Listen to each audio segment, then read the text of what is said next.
जब से इजराइल और हमास की जंग छिड़ी है तब से अमेरिका के कई रंग देखने को मिल रहे हैं। एक तरफ तो वो फलस्तीन में जंगबंदी की बात करता है लेकिन यूएन में इसकी हिमायत नहीं करता, वहीं दूसरी तरफ अमेरिका गाजा में इमदाद को लेकर फिक्रमंद भी नजर आता है लेकिन इसके साथ ही हथियार भी सप्लाई कर रहा है।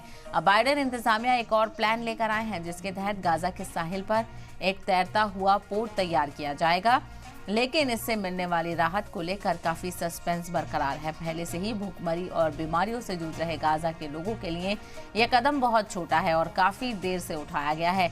अमेरिकी अफसरों ने इस प्लान को इजराइल के साथ शेयर किया है और अब उन्हें इजराइल के रद्द अमल का इंतजार भी यहाँ पर है। तो ऐसे में देखना बेहद अहम होगा कि इस मामले को लेकर इजराइल का रद्द अमल क्या कुछ सामने आता है, क्योंकि जिस तरह से अमेरिका लगातार गाजा को लेकर फिक्र जाहिर कर रहा है, मदद की बात कर रहा है, उससे इजराइल खासा खुश नजर भी नहीं आ रहा है।